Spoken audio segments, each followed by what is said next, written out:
Jones.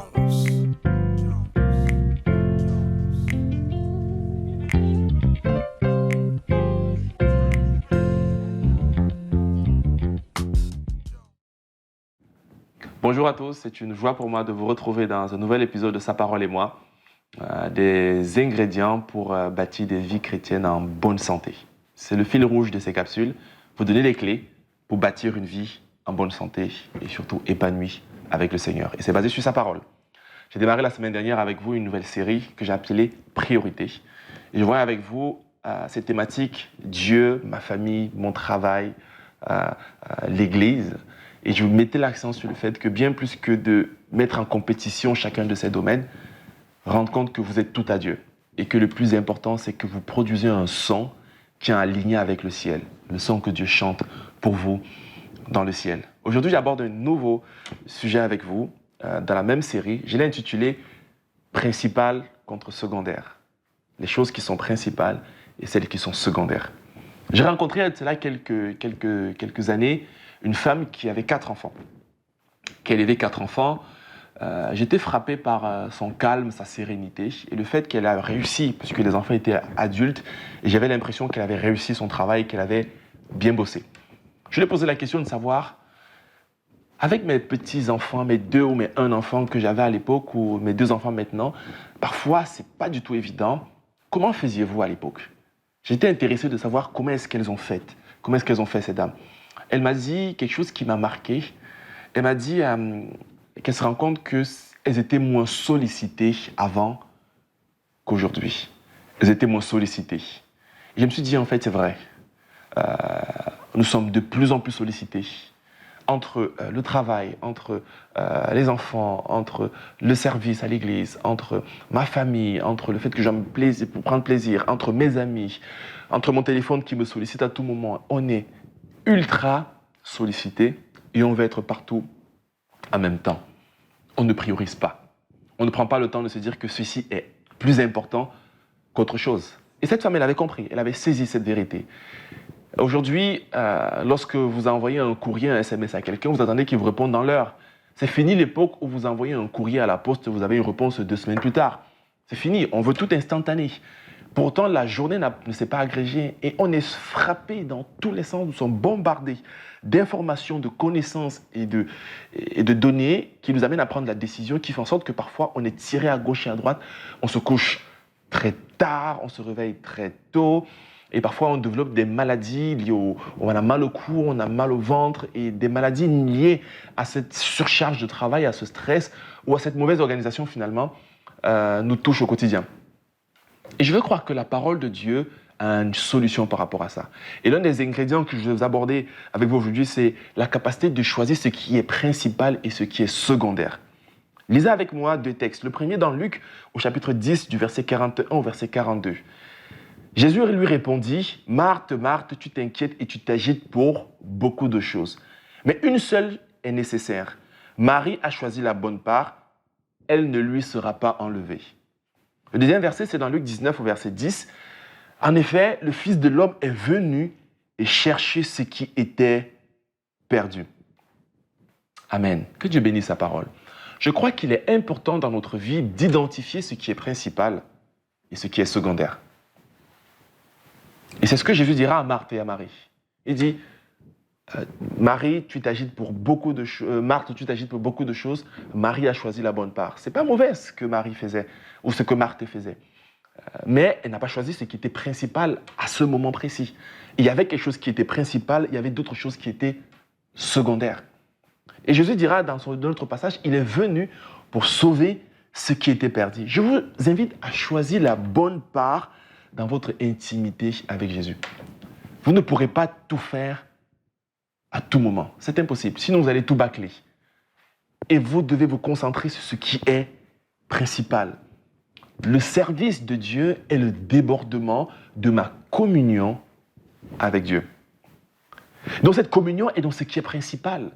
Si je me lève tous les jours et je vais dans l'activité d'une activité effrénée, sans avoir une intimité avec Dieu, alors je délaisse ce qui est principal parce que mon service pour Dieu est le résultat de ma communion avec Dieu. Et donc, il vaut mieux investir énormément de temps dans ce qui est principal, la communion avec Dieu, et très peu de temps dans les activités. Le faire, c'est sage et c'est efficace. Cela prendra du temps, peut-être pour être visible, pour avoir les résultats escomptés, mais après un certain temps, après quelques mois, après quelques années, vous allez vous rendre compte que cette chose principale qui n'est pas attractive va avoir de l'impact sur ce que vous faites. Marthe va choisir l'activité à la cuisine, si je pourrais ainsi dire, les activités pratiques. Marie va s'asseoir au pied de Jésus et elle va être débordée de l'amour de Dieu. Choisissez de passer du temps dans votre communion avec Dieu. Et peut-être dans votre domaine un peu plus, avec vos proches, avec vos amis, avec votre famille, peut-être ce qui sera principal, ce sera de partager un repas au moins une fois par jour avec votre famille. Je veux dire qu'une fois par jour au moins, ce qui est principal, c'est que je parle avec ma famille et que je mange avec eux et que j'échange avec eux. Au moins le matin, le midi, la soirée. Peut-être ce sera pour vous ça, ce qui est principal. Et les autres choses seront secondaires. Peut-être faire le ménage, peut-être tous les tâches ménagères comme sortir la cuisine. Peut-être ce sera ça ce soir. Mais si vous enlevez ce qui est principal, ce ne sera pas bon. Mais si vous investissez dans ce qui est principal, les autres choses vont découler naturellement et vous allez trouver des solutions par rapport à d'autres. Peut-être quelque chose de principal, ce sera de prier tous les soirs avec votre fils ou avec votre fille ou avec votre épouse avant de vous coucher. Ce sera peut-être ça, la priorité et ce qui est principal. Les autres choses qui seront secondaires. Peut-être ce qui est principal en tant que couple, ce sera d'avoir une vie sexuelle épanouie. Et les autres viendront après. Peut-être ce sera ça qui sera principal, j'en sais rien. Mais ce qui est important durant la saison dans laquelle vous êtes, c'est de vous dire que vous ne pourrez pas tout faire en même temps. C'est de choisir ce qui est principal. Peut-être en tant qu'étudiant, ce qui sera principal, c'est que tu passes du temps dans ta fac, à la bibliothèque, à bosser dur tes cours. Que peut-être c'est plus tard que tu auras la vie sociale que tu rêves. Peut-être plus tard, tu auras le travail que tu rêves. Mais peut-être ce qui est principal pour le moment, ce n'est pas que tu gagnes beaucoup d'argent, c'est que tu étudies et que tu travailles dur. Parce que si tu ne fais pas les bonnes choses dans le bon ordre, alors tu auras des conséquences qui ne seront pas saines. Je crois que Dieu veut nous inviter à choisir ce qui est principal. Alors choisis ce qui est principal. Et tu vas te rendre compte que les conséquences seront traitées. Peut-être quelque chose de principal, et je suis sûr que ça va te parler. C'est peut-être de régler la question des finances personnelles. Au lieu de régler plein de choses à ce soir, de passer du temps et dire, je vais traiter la bonne part maintenant, c'est que mes finances soient saines. Parce que beaucoup de problèmes sont liés à cette question. Et lorsque cette question sera traitée, d'autres problèmes autour vont cesser. Et c'est important de traiter cela. La principale dans votre communion avec Dieu. Une autre dimension, et la deuxième que je voulais aborder avec vous avant de clôturer, c'est choisir la bonne part en ce qui concerne la mission. Ne vous trompez pas de mission malgré les différentes tentations. Jésus est venu sur terre, il a dit, et c'est ce que j'ai lu avec vous dans Luc 19, 10, il est dit, en effet, le Fils de l'homme est venu pour chercher et sauver ce qui était perdu. Jésus est venu sur terre pour mourir à la croix. Mais entre-temps, qu'est-ce qu'il a fait? Il a guéri les malades, il a ressuscité des morts, il a donné à manger à ceux qui étaient dans le besoin, il a multiplié les pains et les poissons, il a rendu visite, il a passé du temps avec ses disciples, il a guéri des personnes. Ce qui était principal, ce n'était pas le ministère de guérison, ce n'était pas le ministère de multiplication des pains, ce n'était pas le ministère de la tempête apaisée. Ce qui était principal, c'était le salut de l'humanité. Il est venu pour chercher et sauver ce qui était perdu. C'était ce qui était principal. Autour, il y avait des choses qui étaient accessoires ou qui étaient secondaires.